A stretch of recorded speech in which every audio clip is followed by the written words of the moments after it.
Valiant low key.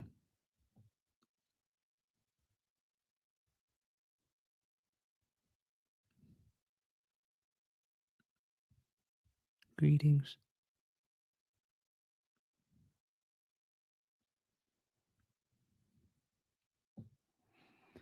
I gotta take a shit.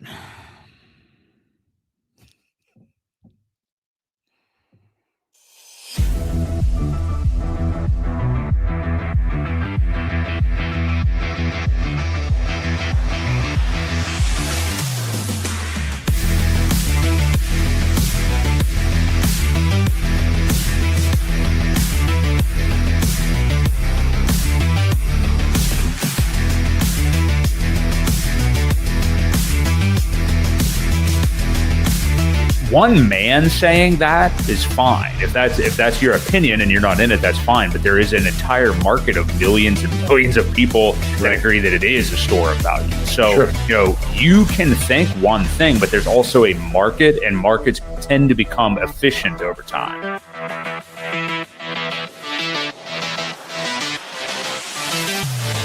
We do know that you will always get paid in Hex on a daily basis. And that is truly the miracle that we call Hex, because it is trustless interest, trustless yield. Nothing will stop that contract from running.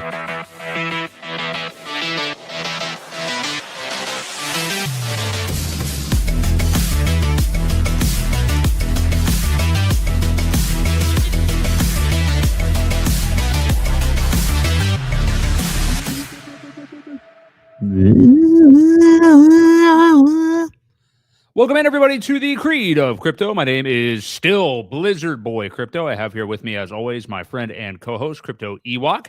Welcome in to everybody in the chat. We're already pouring in. We got Philly, Dawn Swan, DGen Moonboy, Valiant Lowkey. Welcome into all of you guys.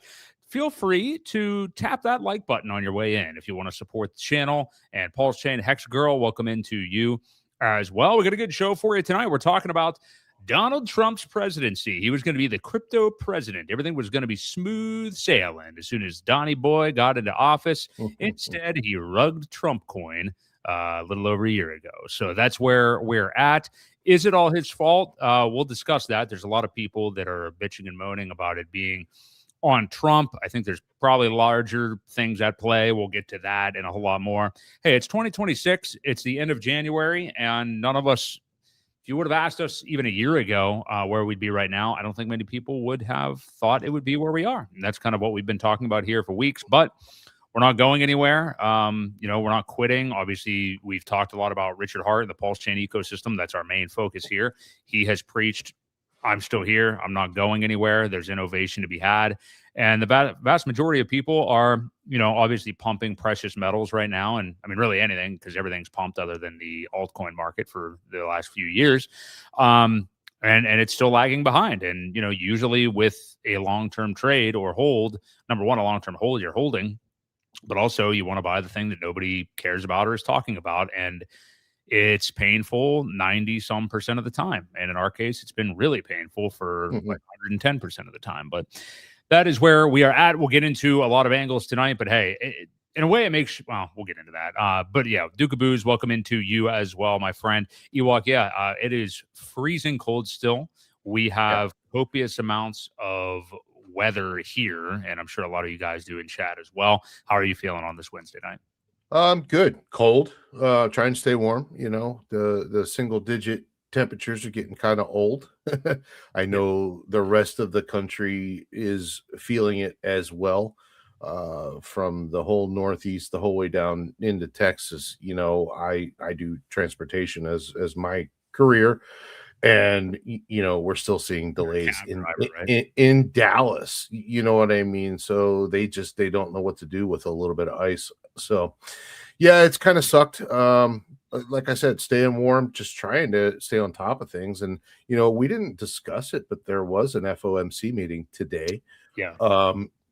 Rates stay the same. So I don't know if that was priced in. I imagine that people kind of thought there would be a reduction, but nothing happened. So more sideways, more of the same, it looks like, until this gold run is over. So I think that's kind of what we're waiting for.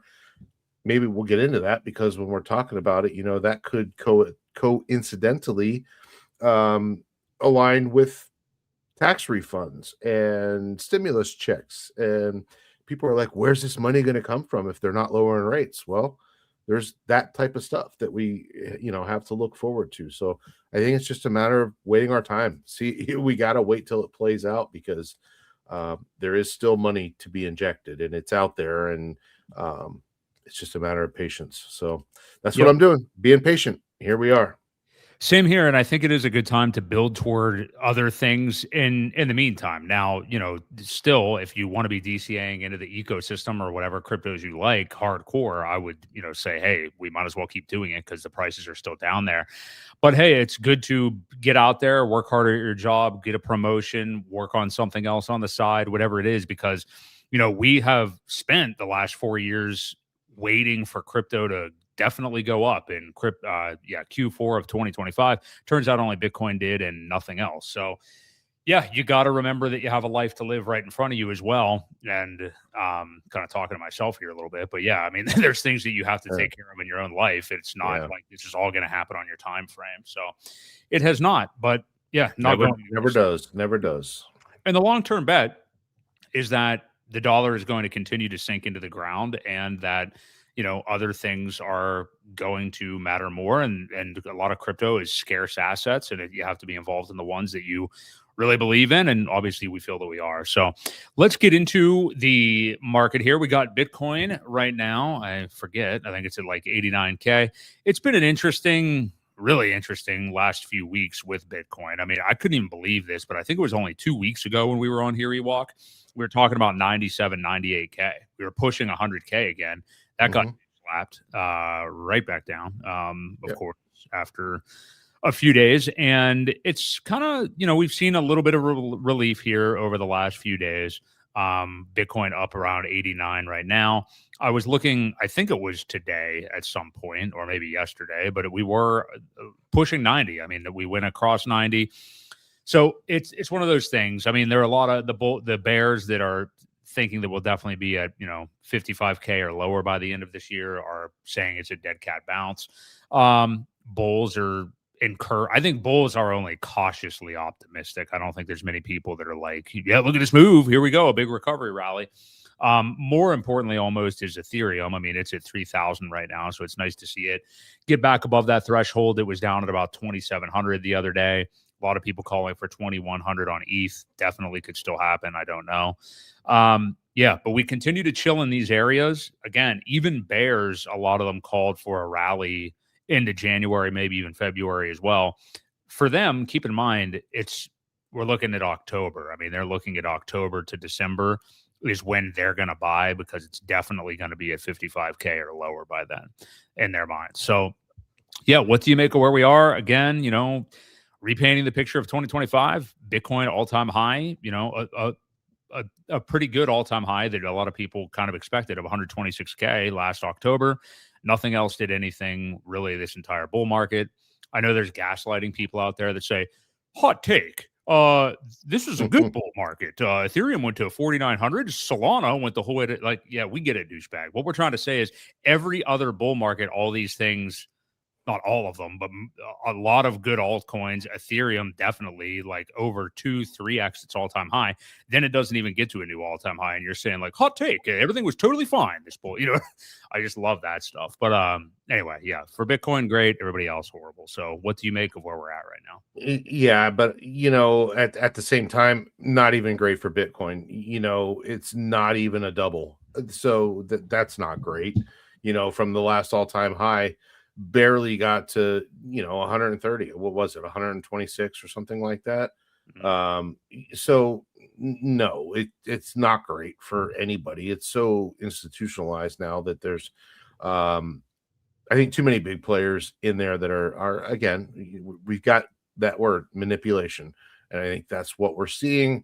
All the money right now is flowing into gold, and I really think that has something to do with the fear of the US dollar and the purchase power that we have. People are losing faith, and when they lose faith, they go into the solid assets. And I think that's why we're seeing gold and silver take off like it is. And I think that's a very telling sign of the fear that people have in the US monetary system. Like, just there's so much uncertainty going on with it, and that's kind of indirectly what's happening is with gold. So once gold starts to pivot, I think things do flow back this way. That's trillions and trillions of dollars that have to go somewhere. There will be profits to take. And I found this interesting stat, and I don't know, I'm going to share this real quick. And it says, interesting, the average duration of a BTC gold bear market is around 14 months. We're already, checks notes, 14 months in. So this is an interesting statistic. I don't know, how accurate. I haven't ran a BTC gold inverted chart like this.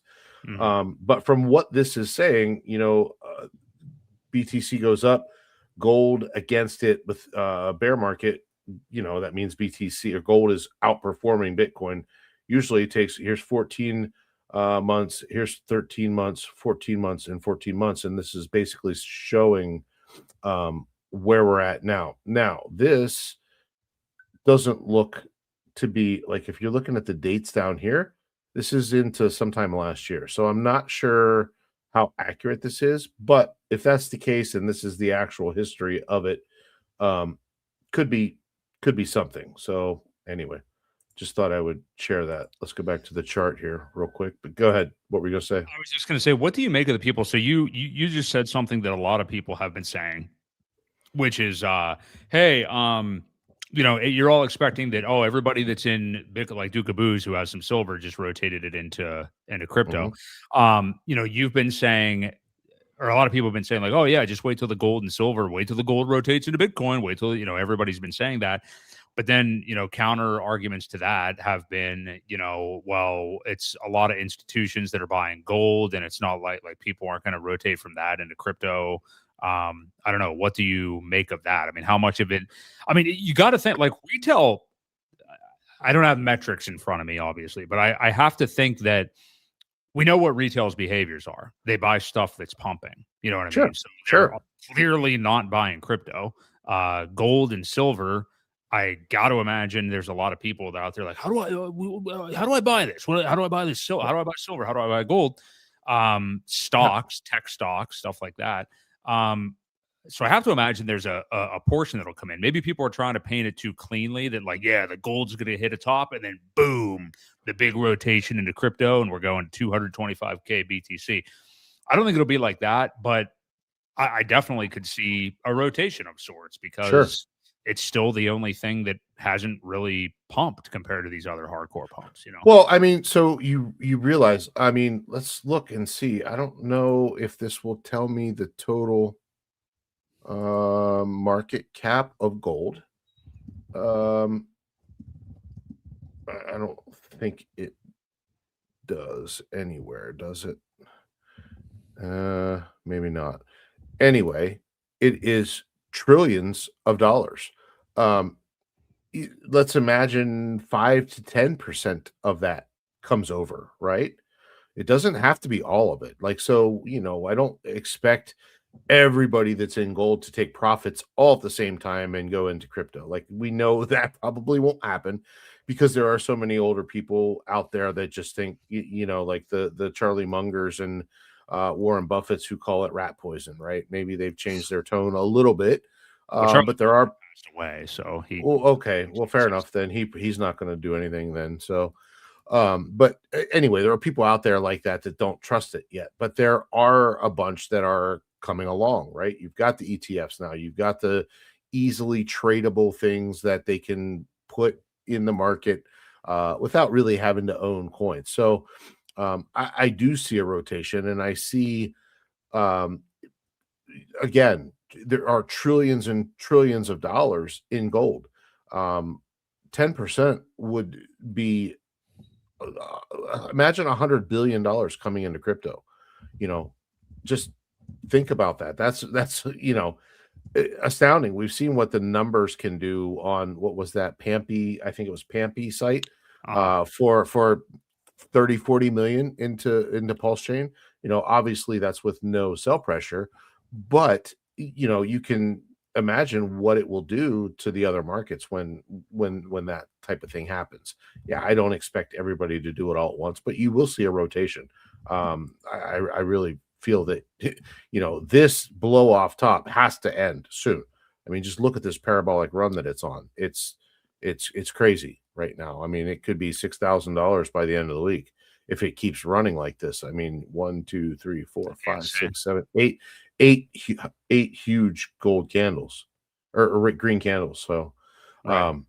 Maybe they should make gold candles. Yeah, they're now they're turning them gold too. So everything's turning gold.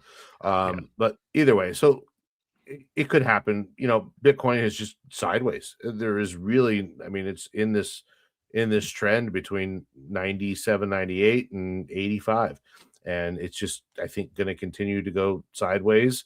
Maybe hold this line slowly. Like I said, this trend line has held steady for a long, long time, pulled away from it a little bit, but it's not on a very good trajectory anyway. Even if it stays with it, it could be April, May, and it would only be, what's this, 115,000 if it kind of trended upward. I think we're going to see something else. Like I said, I think the gold will, once that run is over, that money's going to go somewhere. Silver is on another one. Silver's on another run. I mean, it did have a huge pullback the other day. I guess this was the 26th. So 2 days ago, it got all the way up to 117 and then pulled back down to 102, which is a sizable drop for a commodity like that. So it did have a correction. I think, lots of people maybe thought that was it and took some profits. Where did it go? Maybe it went into gold. I don't know, but this is the only sizable. It was interesting though that this one had a pretty good pullback, but gold never did. So yeah, it's just interesting. Look at the ETH chart. I did want to pull up the ratio again because I had it up when you were talking there and saw something pretty interesting. How we're narrowing down on this big flag that I had painted some time ago, right? It's kind of getting into that range. We'll see if it breaks to one side or the other. But heck, the end of this range goes out to the end of February, pretty much. So again, I think we've got some time. I think there's other things at play. Like I said, income tax checks coming in, stimulus checks, if that even happens. There's a lot of favorable things, even though the rates didn't really do much today. So, yeah, Ethereum has been down for a while. Ethereum was up at almost 5K in August. It's hard to believe, and that was when I think we all were, wandering around thinking like, here we go. Okay, this is it. This is what the bull market feels like. And nope, just got pushed right back down. It was about 2 or 3 hours.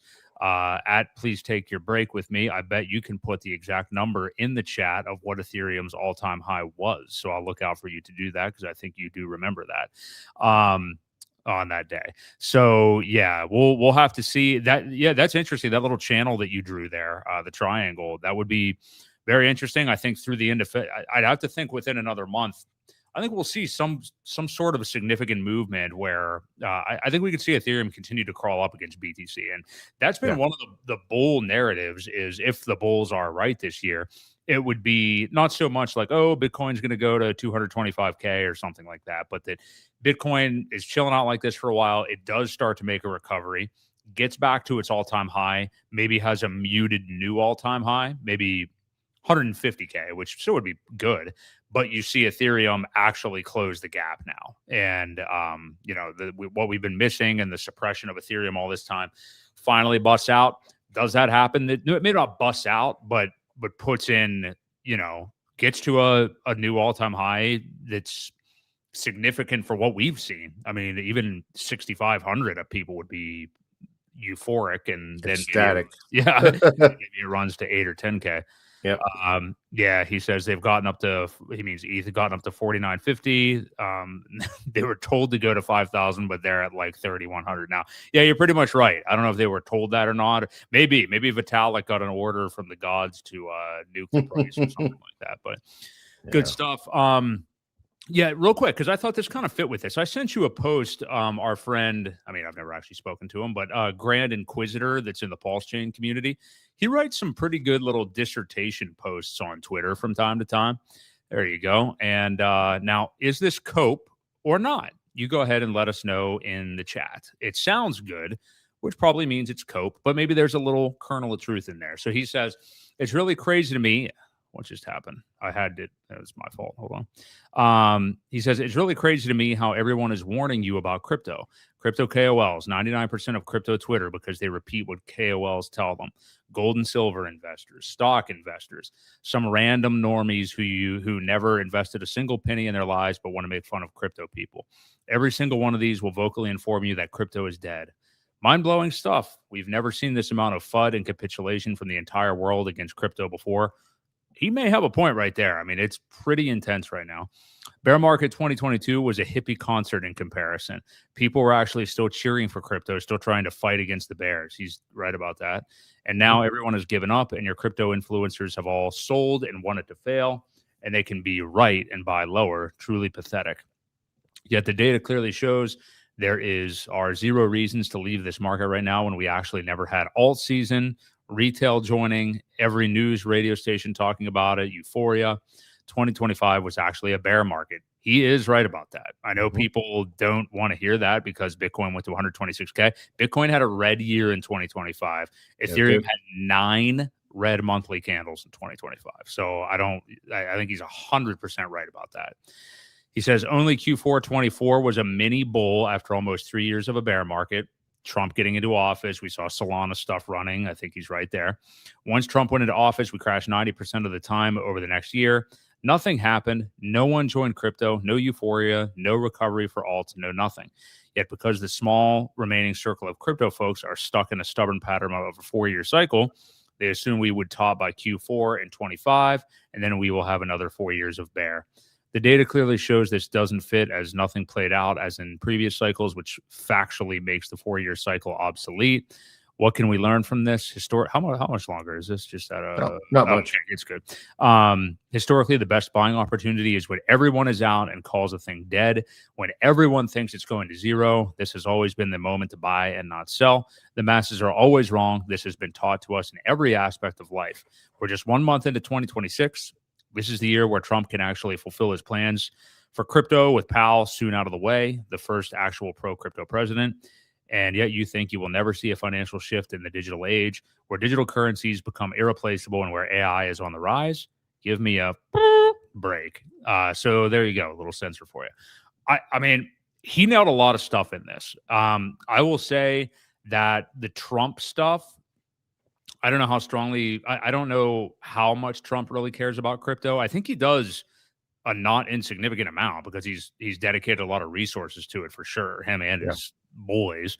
But yeah, 2025, it's time we start to admit this. 2025 was a bear market year. It 100% was.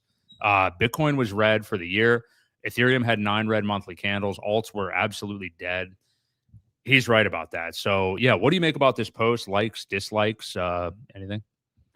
Yeah, I think, didn't I send this to you? Didn't I? I think we both talked about it. I forget. Yeah. So I completely agree with everything he said. Like, we've talked about this too. And I think because everybody thought the 4-year cycle was still in play, like I did, I'm guilty of it.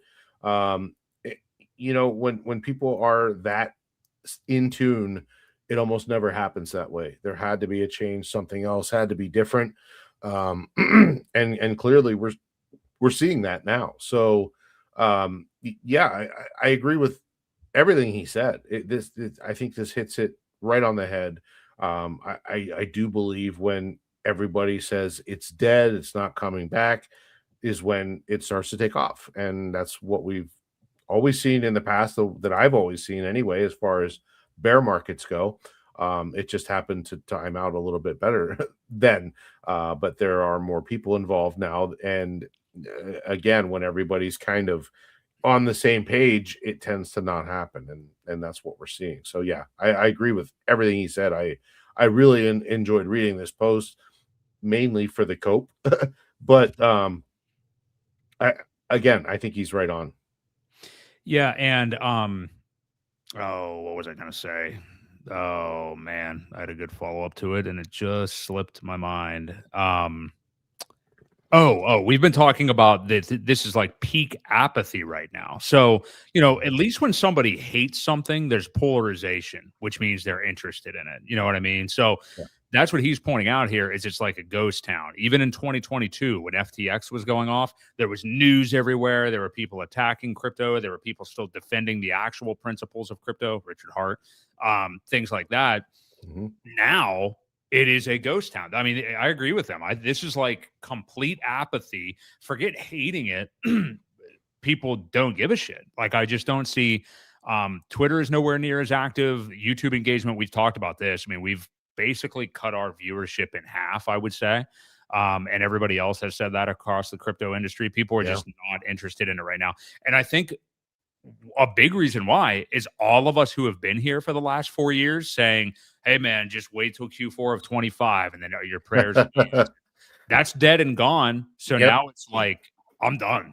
Which I respect. I totally get it. We just saw it. You shared one of the comments. I saw a few people saying it. I know NJ Dub did. I'm sick of DCAing. I'm not DCAing anymore. I'm tired of this. So am I. I'm Yeah. still doing it. So I mean, we both are. I think everybody is. But a lot of times, do a super cut away from me saying this to us going down another 25%.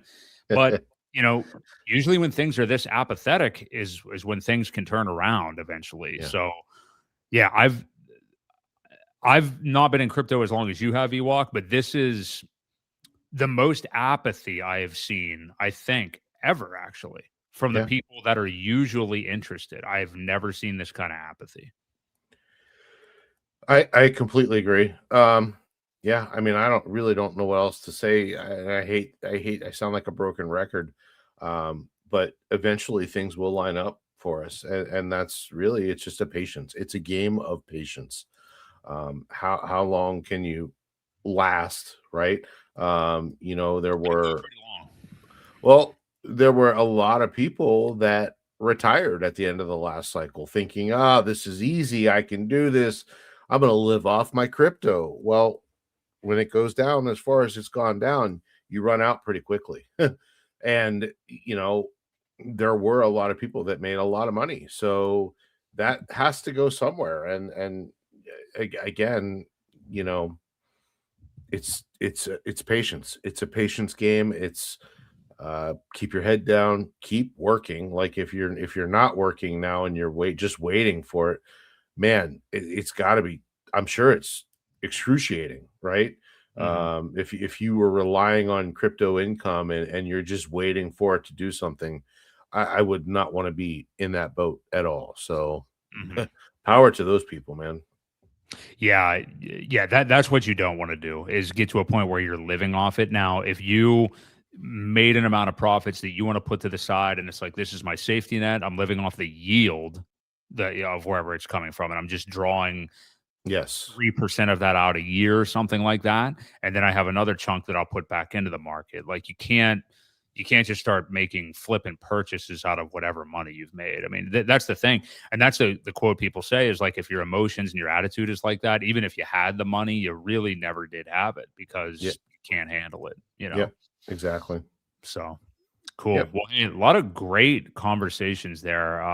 Just kind of psychological stuff where we're at in the market. I thought that was all great. So if you guys are enjoying the stream, do us a favor, hit the like button. We appreciate you being here. We do this every Wednesday at 6:30 p.m. Eastern Standard Time.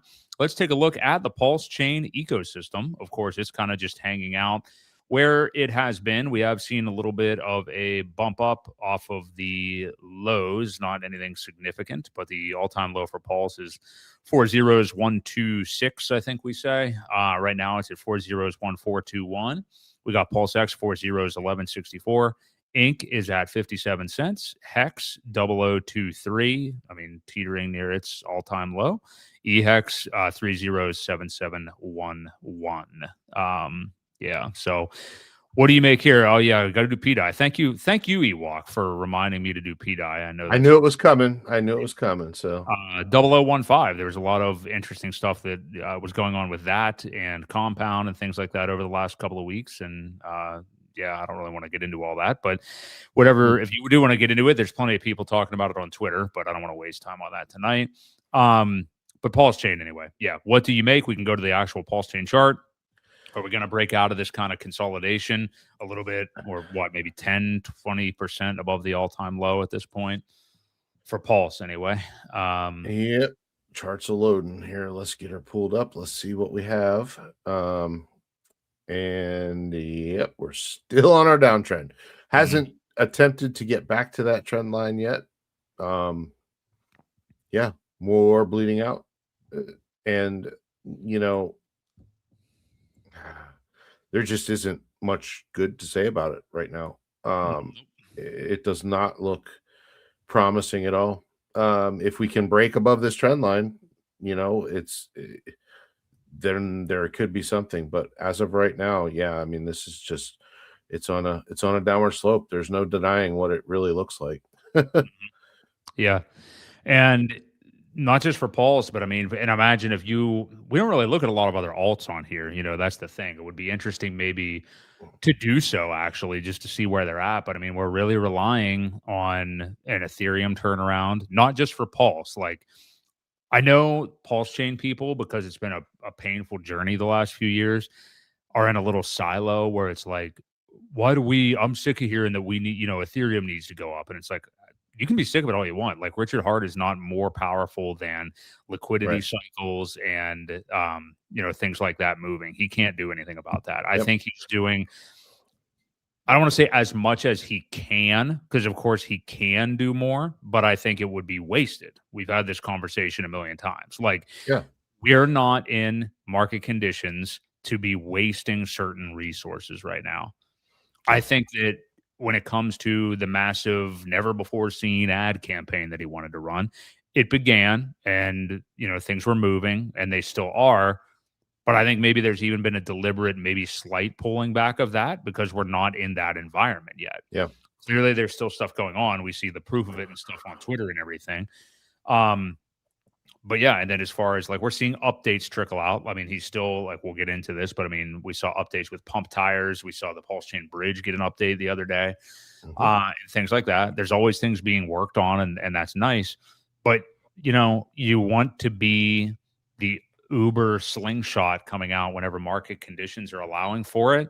And I don't care how sick of all this people within Pulse Chain are. It is everybody. You're just not in other communities at all. I mean, Ethereum holders are down bad. Tom Lee has got to be down bad. I mean, he's buying all this Ethereum up in 4,000s, and we're barely at 3 right now. So, yeah, I mean, the chart sucks. It does, but we're not special in that regard right now. And I'm behind what Richard's doing in terms of not using resources, not wasting resources. There's no reason to do it right now, you know? Yeah, me too, completely. I mean, there is no reason. You know, he made a statement saying that, hey, I saw a bunch of money get injected into PulseX and it was immediately sold back down. Why would you keep feeding it if it's going to continue to be sold, right? It's just that the timing has to be there. One man can't do it. I mean, I understand there's a lot of money out there, and we know there's quite a bit of resources, right? But again, you don't want to just throw it away. It doesn't make any sense when the conditions aren't right, and it's going to be met with complete sells. Yeah, it's just you're beating a dead horse at that point. You just can't do it. So, yep. I agree. Yeah, I'm with you. Let me put this comment back up from Fishcracker. I don't recognize you from other shows, Fishcracker, but we've had some good comments tonight. So he says, I hope Prove X resurrects everything RH related. Now, that's a pretty bold statement or a somewhat large wishful. Wishful. Maybe not resurrects everything RH related, but I do think there is a plan, obviously, and I do think that ProveX is going to be used as some sort of catalyst. The sacrifice phase ended for that, January 9th. It's been about 3 weeks or so. 3 weeks? Yeah, almost 3 weeks since then. We've talked about when will there be a token? When will the product be out? You and I have both said we think by April anyway, maybe that there could be a token product, maybe second half of 2026. But what do you make of this? Because yeah, I do think that there is a plan for ProveX being a catalyst for it to bring new people into the ecosystem from other chains, but also creating a deflationary token attached to it. There was only $16.5 million from the public raised for this, which is extremely low. Very it's low. going to be, you're going to have a very low market cap coin and product that I imagine is probably already built out. And yeah, I think there's plans with liquidity bonding and things like that I think this was some kind of pull yourself up by your bootstraps strategy from Richard when the market went to absolute shit and didn't do what he wanted it to do. Well, I mean, again, we just talked about starting things when the situation isn't ideal. I think that's why we don't see it. We probably could see a token for that right now, but again, why would you do it and have more downside? Like you wouldn't want to do that, right? You want to launch it in an ideal, perfect situation where it can do crazy gains if the market is turned around and things are feeling right. I think it's silly to do it before that. It's just going to get knocked down again. So that's why, yeah, I mean, once we see some sort of turnaround with other things, I think that would be the ideal time to launch. If that's April or when it is, I think that's when we'll see it. So, yeah, I do think there's a plan though for it to help bring up the rest of the ecosystem, and with Sure. it being such a small market cap, I think it's possible. Here's our friend. I ran a class school. I never know how to say it. I would recommend, this is just a general recommendation. Typing in all caps generally is just not the way to go. I wouldn't recommend doing it anyway. I think it makes you look a little unhinged. I don't know if you're yelling, but he says, how did it get this bad? Do I have your attention now? Even with all the good news of Trump buying and us winning the court case, to maybe think it would get this bad a year later, perhaps we have to admit Pulse Chain has flopped. No, I don't even remotely admit that. And I'm not somebody who, has a Richard Hart tattoo on my butt or something like that. I just, everything's down, dude. I mean, I don't know what else to tell you. I mean, yeah, the Trump thing, that affects everybody. I think everybody's like, whoa, I thought we would be a lot further along here. The court case is usually positive. Yeah, the price sucks. The price sucks for a lot of stuff. Absolutely. Yeah. The court case is freaking, as I'm spitting here, the court case is freaking huge. I mean, it is precedent setting. It literally is something Ethereum does not have. Like Pulse Chain won in court, didn't get a settlement or anything like that. It won in court as being a commodity. That all the offerings were completely legal. So the sacrifice precedent is set. So it's all huge, but hey, everything sucks. And if I know there's people out there like, well, that's not an excuse. All right, well, have fun being upset. I don't know what to tell you, but it's bigger. I mean, go to any other altcoin. It's the same way. I mean, this is what we're seeing because we're in this echo chamber, but take a look around outside of this bubble. It's all the same way. The conditions, again, you said Tom Lee bought all that Bitcoin. Michael Saylor bought, Ethereum. Michael Saylor bought all that Bitcoin. Some of it's down. I mean, there's a ton. Everybody around has bought, and it's gone down. So, we are not in by ourselves here in this situation. So, people have to understand it's all the markets. Not just Pulse Chain. So I hate when people say it's flopped and it's terrible. I mean, you look at even Solana and Arbitrum and those things, they're awful. Like if you were in that ecosystem, I think the only thing that has done somewhat decent, Ripple has been okay. BNB has been okay. Solana did do well in 2024. Solana did okay when that whole pump fund thing was, but you know, now those guys are looking at a case too because of all of that stuff. So you saw how it worked out. They were artificially pumping the hell out of it too, and now you know, running off with a bunch of money because they were the first time. We can get rid of the cap. Yeah, I was just gonna do that too.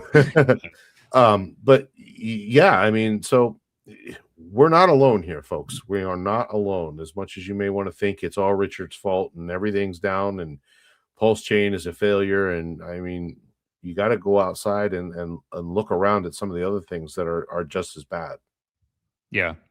Yep, I totally agree. And yeah, do you want to make an argument that like, well, yeah, we should be doing better? Yeah, and I think we will do better because we have a different kind of asymmetric upside. Like the person who commissioned all these products, Richard Hart, is somebody who cares about them. There weren't VC insiders. Yeah, there were sacrificers that got a bonus multiplier and stuff like that on Pulse. But that was something that everybody could do at one time and participate in. And now we've seen the all-time lows. Everybody can buy the all-time lows equally, you know, right now and over the last few years. So I'd much rather have like our imaginary horribles are not imaginary really, or potential horribles have happened. Like, you know, most things that can be negative have really already happened with us. There is no like secret entities no one's ever heard about that's always going to be doing token unlocks for years on end, or Andre Cronje from Phantom fame or Sonic or whatever it is now that just leaves crypto, like rugs it. Literally left. I mean, it was, you know, you go back and look at Phantom and at the start of the last bear market, he just totally left. I mean, you're not getting that with Richard Hart. You know what I mean? So if you don't feel that way and you are upset with him and stuff like that, I imagine that maybe it would help you if you deleveraged yourself, diversified more, or got into something else, or maybe just spend, like Ewok was saying, just spend time in some of these other communities or something. Maybe just go, I don't know if they exist. Are there Arbitrum channels out there? I can't imagine there are. Phantom used to be all the rage. I don't know if there's any channels about that anymore. I have no idea. Yeah, now they have a blockchain that's the name of you know, the most famous video game character of all time. But the Phantom thing was very cool. It was all spooky stuff, and they had Spooky Swap and all that. It was cool. It was awesome DeFi stuff. I don't know what the hell they're doing now. So yeah. Anyway, yeah, a lot of us in the same boat. So I'd rather be in this boat. If we're all sinking, I'd rather be in this one. So I'm fine with it. Agreed. Any final thoughts on that? No, okay. Nope, not at all, man. We've beat it. Like I said, I agree. Yeah. Let's go to. I know you wanted to talk about this last week, and we didn't do it. Let's do it. Let's go to the Senate crypto bill and the stuff with Brian Armstrong with Coinbase. I resent you a couple of those here just while we were on air. Yeah, because I know it was like 2 weeks ago or whatever that I had originally sent them to you. So I know you wanted to get to that, and it's really interesting. Like Brian Armstrong, been around crypto, you know, been this whatever CEO or whatever his position is of Coinbase for quite some time. And yeah, there's a lot of legislature that the Senate is basically, they pulled this crypto bill recently after Brian Armstrong says that he can't support it. Went on the multiple news outlets and says that the banks are basically convening to trying to ruin crypto. I don't know if you wanted to, we could maybe play one or two of these videos. And I know you had thoughts on this, Ewok, so I'm going to defer to you. But a lot of it's about the Clarity Act and stuff like that. So let's see what Brian had to say. Tell us what happened exactly last week. Yeah, so last year we got the Genius Act passed. That was a great piece of legislation for crypto. And now what everyone's working on is called market structure, the non-stablecoin crypto assets. And there's been a ton of hard work. You know, the Senate has been amazing to work with. There's a lot of constituents coming in to offer their opinion, including the crypto industry. And of course, Coinbase has a point of view, although we don't represent the crypto industry. And we saw some draft text midnight on Monday night. Right. Our lawyers started looking at it on Tuesday. I was in DC on Wednesday. We started to notice some pretty serious issues in the draft text that we had a concern with. And it didn't appear to be a plan to actually get that fixed coming out of a Senate Banking Committee markup. And so we actually felt like we had an obligation to go out and defend our customers' rights and say, we have some issues here. We were careful not to comment on what the Senate should do in terms of markup or not, but they did decide to postpone it. And so now there's an opportunity for us to come back and chat with the bank CEOs and see what would create a win-win outcome here. Tell us what happened exactly last week. Yeah, so There you go. Did you have any comments on that one, or did you want to play the other video too first? What's the other video? I didn't get that far. Did you send me another video? I think there's two, and then there's also the post that he made. Whatever you think is most applicable. I just know you wanted to talk about this, so I'm kind of teeing you up here. Yeah, I just didn't know you sent them to me, or I would have gotten them ready. No, it's okay. Let me load this one here real quick, and we'll listen to this video, and then we'll kind of discuss it, because yeah, I think this is huge. So here we go. Whoop, wait. Sorry, I wasn't sharing it. That's okay. Here we go. Got the Genius Act passed into law, which actually did enable stablecoin rewards to happen. The banks had their own concerns, and we reached a good outcome in the Genius Act. And now the banks really are coming and trying to undermine the president's crypto agenda. I mean, these are the same banks that debanked him and his family, right? And they want to come in and say that Americans should not be able to actually earn more money on their money. They're trying to protect their own profit margins, taking money out of the pockets of hardworking average Americans and putting it into the coffers of these big banks that are hitting record profits. And so our view is that there should be a level playing field where banks and crypto companies can lean into stablecoin legislation as an opportunity. And that includes paying rewards to Americans so that they can earn more money on their money. Really interesting. And yeah, I like how pointed he was there about that. So yeah. I didn't know if you wanted to react to that now, or there's one other post that he made that we could also read that I sent you. Here we go. Yeah. So let's see what we got here. How long is this? I'm getting a little sick. Okay. Not too bad. All right. After reviewing the Senate banking draft, this is from Brian Armstrong. After reviewing the Senate banking draft and text over the last 48 hours, Coinbase unfortunately cannot support the bill as written. There's too many issues, including a de facto ban on tokenized equities, DeFi prohibitions, giving the government unlimited access to your financial records and removing your right to privacy, erosion of the CFTC's authority, stifling innovation and making it subservient to the SEC, draft amendments that would kill rewards on stablecoins, allowing banks to ban their competition. We appreciate all the hard work by members of the Senate to reach a bipartisan outcome, but this version would be materially worse than the current status quo. We'd rather have no bill than a bad bill. Hopefully we can get all this, hopefully we can all get to a better draft.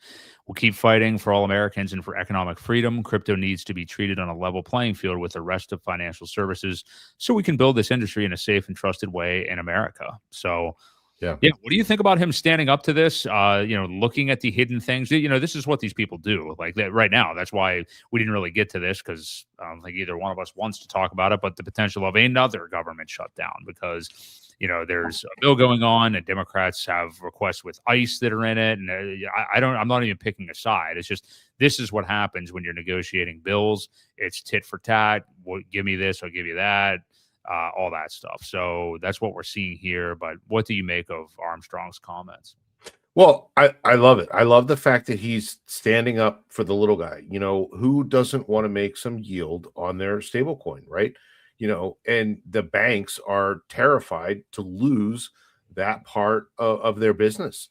They realize that they're paying such a shitty rate for people. They have your money invested, or they take the money, they get loans on it, they invest it, and then give you such a small portion of what you're entitled as far as interest goes. They've always been that way, and they've kept the rest for themselves. That is their business model. He said it himself. DeFi doesn't do that, right? You have stable coins, you loan it out, you make money on the transaction yourself. It takes them out of the picture. And the banks can't stand losing that. And, especially for people to understand how much they're being screwed over. So they're that's why they're trying to stop it and say, no yield on stable coins. That's one of the big things about this thing that he's fighting for. So yeah, I'm glad. I hope they get it reworked. I hope, we're able to earn some interest. Now, it doesn't say anything about providing liquidity to like a stable pool. Now, that is not really yield. On like it's not just like holding it in a bank, right? It's not. I think that's a completely different situation. But the only thing that worries me is a lot of times these DeFi products that are out there, they claim to be DeFi and they get you to give them their money and they pay you back a yield. Those are dangerous. And we've seen it over and time again that people don't get their money back. So, while there are benefits to regulating what you can get yield on, I don't think it's the bank's place, or they have no business. Like, they didn't want anything to do with crypto in the first place. Now they see the big part of the impact that it can have on their business, and they want to throw some sort of bill in there to ban it.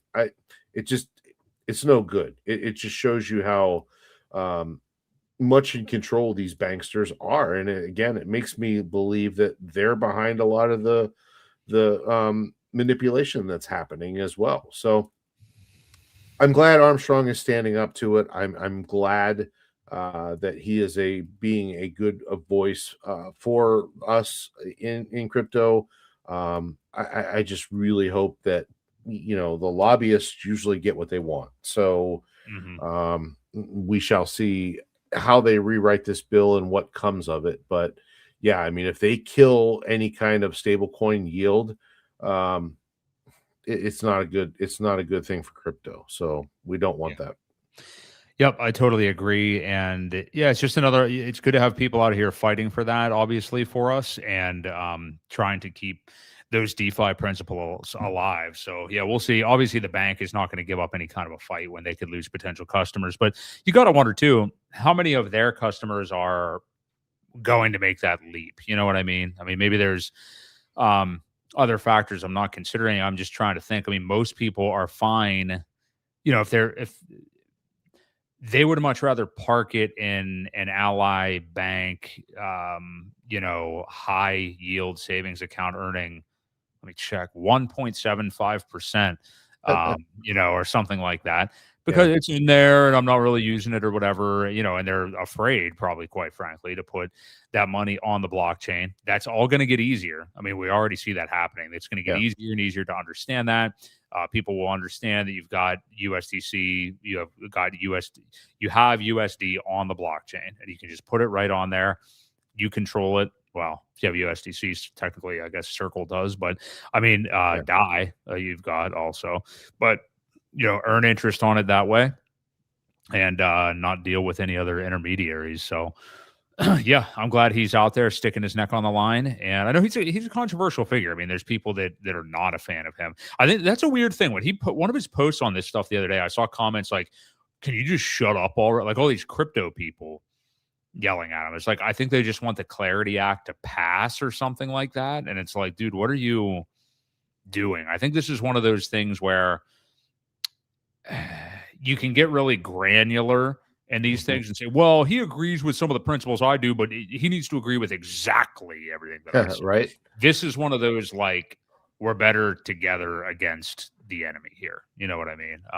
Yes, we don't totally agree, but Philly says, Jekyll Island, man, the banks and government control everything, or they want to, at least. They do not want us average people to win. Yep. Couldn't have said it better.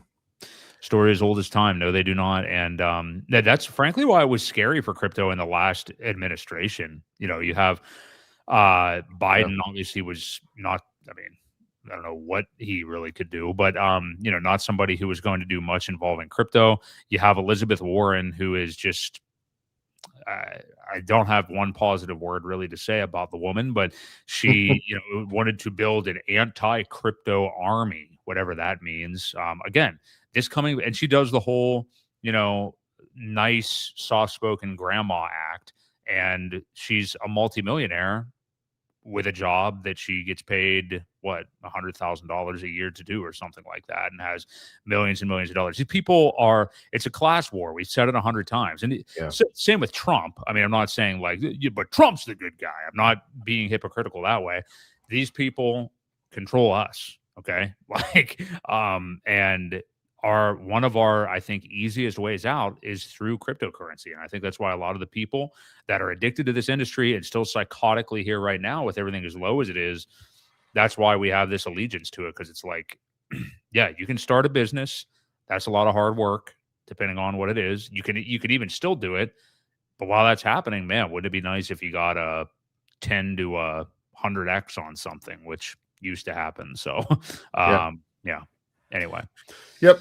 They don't want the little guys to win. That's for sure. And that's what it's come down to. Like I said, I'm glad we have a figure like him that is in with Congress and in the meetings and in the hearings and speaking on our behalf, because there aren't many out there that have been invited. I know there's been a few throughout time, a few lawyers, a couple crypto folks. Hoskinson has been in some of these meetings. So, I'm glad there are still voices out there for us, even though we do have a very pro crypto administration. I feel like the voices for crypto have kind of gone away a little bit on that side. Maybe it is because the administration is a little bit more pro than it was. They're not up there fighting against these people that want to, like you said, wage war against the industry. That's not happening. Elizabeth Warren and her quest have gone and died. They put that to bed. So thank goodness. But and maybe that is why. Maybe that's why they're not as vocal and we don't see it as much. But again, we still need to have people out there because the lobbyists still control what's going on. And, they put the money in the pockets of these Congress people and Senate people, and they get the bills passed that they want. Well, who's funding the lobbyists? It's the bankers. So it's a vicious cycle of who pays the most money to get what they want. And we have to have it make sense where the little guy needs to be able to make something as well, and they don't like that. So yep, here we are. Yep, I 100% agree. So yeah, good stuff from Brian Armstrong. If you guys are enjoying the stream, do us a favor, hit the like button, subscribe to the channel. Even if you don't watch all of our videos, even if you don't check back all that often, it helps support Pulse Chain and the mission of DeFi here. So I know we both subscribe to a lot of other Pulse Chain channels, obviously, just for the fact that we want to help the whole ecosystem grow and get eyes on it. We're in that huge apathetic time right now, but eyes will come back to crypto 100% eventually. Hell, they're on gold and silver right now, so it's definitely going to happen. As the world gets more digital, and we'll still be around like cockroaches no matter what. So we have to cover this. Okay. And I want to pick the best things with the limited time we have left. So Brandon B, Pulse Chain community. I guess I would call him a Pulse Chain community member. I know that he, I really don't know everything he's done. I know that he has streamed about Hex in the past. I don't know if he was here through the whole last bull market or not. I know that he was, I'm pretty sure, a Hex proponent. I know that he's been in this ecosystem. But he has, and I'm not trying to single him out for any reason. It's just that he's kind of done it himself. He's made himself very public and gone way out of his way to be very, very critical, which is good. There should be people doing this, I think. Now, if I held the investment, I don't think that I would be doing it, but I guess that's his prerogative. But he has gone well out of his way to be super critical of Richard Hart every step of the way for basically the last 2 to 3 to 4 years. Writes post after post after post every day about what a disastrous failure Pulse Chain and Hex are. And I have him. I think I have him muted because I haven't seen any of this stuff, but I'm pretty sure that's, I've seen the reports, and I just know from him from past, and another name that also has alliteration to it that starts with a C and ends with a C. Another person has also been like that over the last couple of years, but I don't want to name names. But there are people out there that have unabashedly just totally, shit on Pulse Chain and made it their mission, whether it's for engagement or whatever else over the last few years. And he's one of the people that has done that unabashedly. I'm not digging up something to, dunk on somebody about or anything. I'm just saying that. Well, also recently publicly, and I forget, did I share anything with you to talk about this? I don't think I have a tweet. Yeah. I have it muted, so I don't know. Yeah, I do too. Or maybe even blocked. Okay. Well, this all happened. We'll just assure you of that. But so he came out, I guess it was about a week ago, and that's an old school meme. And basically said that he needed help because he went to use the Pulse Chain bridge, and to find it, I guess he used Chat GPT. And whatever the result that Chat GPT gave him was not the Pulse Chain bridge. It was one of the, I don't know how many, fake spam fraudulent versions of it there are. I mean, this is customary for especially bridges when it comes to crypto. There are people that spoof the name, will spell it PUSLE chain.com or something like that, and then have a front end that looks exactly the same if you're not really slowing down and looking at what you're doing. And apparently he got this result from ChatGPT, which also has a disclaimer on it at all times that says ChatGPT can be wrong. But he used this and apparently got drained. This is me secondhanding it. I heard this from I saw Sami talking about it and others, but he basically got drained for like $10,000 or something like that. By, I guess, trying to use this bridge. I don't know if he was actually like hand out asking for help or what, or just he was. Okay. I don't know exactly what it said, so I don't want to totally speak out of turn. And really the main reason we're doing this is to say what to do and what not to do when it comes to this stuff. But yeah, so asking for help, I think, to their credit, I mean, the heroes in this at all are people that have sent him anything. I mean, number one, sending anybody anything for any reason at these prices and with what we've been through the last few years, I mean, I wouldn't do it. You're a better man than me. And then also to send it to somebody who has actively made it their seemingly life's mission to shit on Pulse Chain every step of the way for years now. So, yeah, I find those people, I mean, you could say it's a questionable decision. Like, why would you do that? But I think if you believe in some kind of karma, some good karma for them. But I don't know. I get the headline here is don't use Chat GPT to find any crypto link. I would not do that. I don't even use Google. I mean, we've talked about that. Yeah. When you're Google searching, do not say Pulse Chain Bridge or MetaMask or whatever it is, and just click the first link on Google. It doesn't any mode like that, which does beg the question, but what the hell do I do? Which I understand that. I think in the past, I have gone to the official Twitter account and found the site exactly from there, looked at it, made sure it said like this is a secure site, cross-examined it with other places and stuff like that. You got to be careful, obviously. But I would say that using just Google and Chat GPT are not the way to do it. And when which I'm sure Brandon B has to know this, that pulsechain.com is the official Pulse Chain, domain.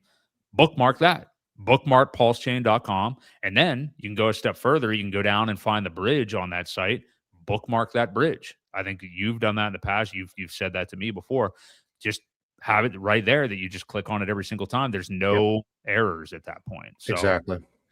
What are your thoughts on those main points? And then we can also go to, if you want, the Brandon B angle of this also. Well, I mean, first of all, I have never understood anybody, and I think the fact was that he had over 1 billion Pulse. that was taken. So, I mean, It's pretty significant. it's a very significant amount for anybody. Even if it is only worth $10,000, I think it's worth more than that. But Yeah, I think you're you right. know, whatever, it was a sizable amount. I've never understood anybody to have that much of a holding and shit on the community and products so badly. Anyway, secondly, people that sent him PDI, he sold the next day. I think Fishcracker actually said that too.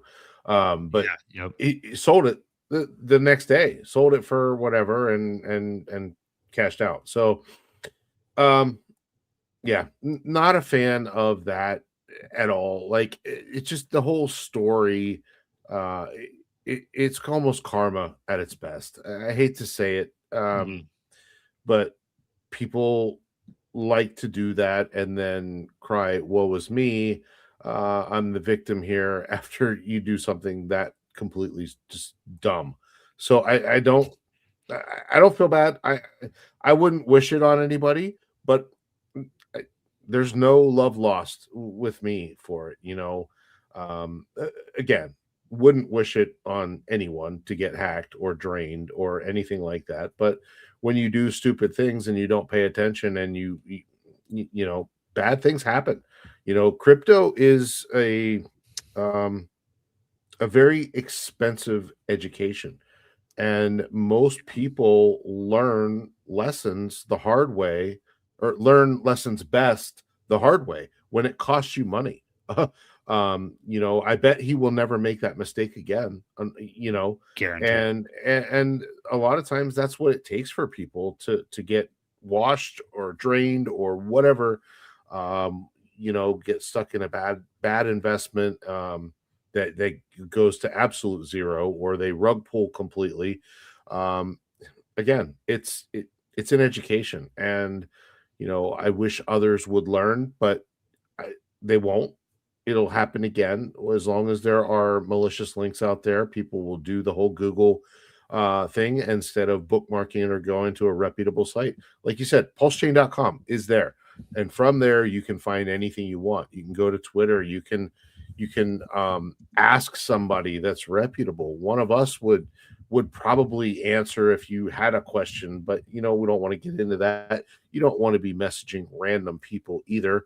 But if you're really not sure, find help. Like don't trust what you're finding, because there are bad links out there for just about everything. So you go to the reputable site, you bookmark it and you save it for future reference. And it don't overcomplicate it. But also, again, don't use Chat GPT, don't use Google, don't use things like that, because they can get their scam website to the top of the list, and that's the first one you see. So yeah, just extremely careful. And learn your lessons, because it could have been much worse. We could have been in a bull market and it happened, and it would have been even worse that the scammers, I don't know what they did. Whoever took the money, I don't know what happened with it, if it got sold off or what. I didn't see any kind of chain analysis. I really don't care enough.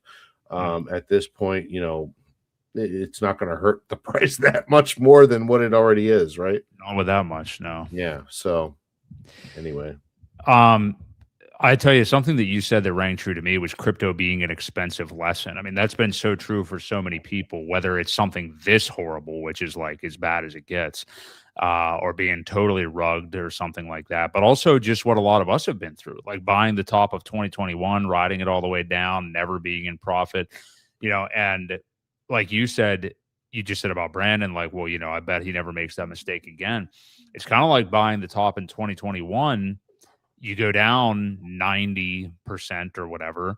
And this is why people will maniacally DCA at these levels. Like there's people in the chat that are like, saying they're sick of it, or how can you do it anymore? Which, some people are quitting, and that's fine.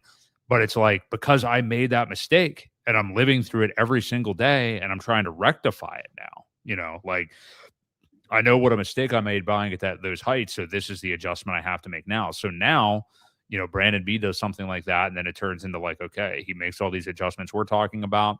Same thing with security. There are people that have not used a hardware wallet or maybe had one and then turned it into a hot wallet by entering their private keys on a cloud system or something like that. You do something like that, and yeah, you usually don't make that mistake again. And you just step back and think of how easy these mistakes are to avoid by just slowing down, going to the right place, connecting a Trezor, entering your PIN or something like that, having double sig. I mean, understanding how they work, buying a Trezor's, $150, I think, even now for one of the best ones. So it's, that I know that's not what we're talking about here, but just another example. Yeah. And I don't know about the karma thing. I mean, that's just kind of what your own personal beliefs are. I think if it isn't karma, I think it's kind of just, and I've been this person a lot of my life, so I'm speaking from experience, but when you walk around like everything, your shit gets fucked up. You know what I mean? Like when you walk around beating your chest and I know this and I know that and all this shit, you oversight things and you make mistakes and then it looks really bad. So I think once you gain that experience, it's like, you know what? I have some thoughts. I'm going to listen a little bit more before I just spout off at the mouth. And, then you're not careful when you're doing something like this and this happens, and maybe bring that confidence level down a couple notches and be a little bit more respectful and, take your time with things. So I don't know. I don't know exactly what caused that there, but it is what it is. Anyway, that's that. I just saw your text. So interesting stuff. I'm sure you guys in the chat have thoughts on it, but long story short, bookmark it. Don't be using GPT to find stuff. That. Duke of Booze, Socrates' famous line, "I know what I know, nothing." Exactly. Yeah, very wise. So anyway, I know you got to wrap it up. Ewok, this has been another good show. Sorry, guys, we got to wrap a little bit early tonight, but this has been fantastic. It's been a lot of apathy in crypto, but you guys have been very active the last couple of weeks. We've had 2 great shows in a row. I loved the conversation tonight. Any final thoughts, Ewok? Be safe. Like I said, crypto can be a very expensive lesson if you aren't careful. If you're very just blasé about everything, just be careful. Wait your time. It's a game of patience. It's an expensive lesson. That's all I got. Yep, I totally agree. In terms of being patient with the market, look, a lot of people said they don't want to DCA anymore. They're sick of it. Totally understand it. You don't have to do it. That's fine, literally, for your sanity. Don't do it for a while. Wait for a reversal to feel comfortable. Build up some cash if you want to, whatever, and come back when you're feeling comfortable. So, anyway, appreciate all of you guys in the chat. We got to run. We do this every Wednesday, 6:30 p.m. Eastern Standard Time. So thank you all. Philly, Hex Girl, DJ Moonboy, Wall to Wall TV was in there again. Wish you were here. Fishcracker, good stuff from you tonight. NJ Dub, Destroyer. Appreciate all you guys. We'll see you next week right here for Crypto Ewok. This has been Blizzard Boy Crypto on the Creed of Crypto. See you guys. See ya.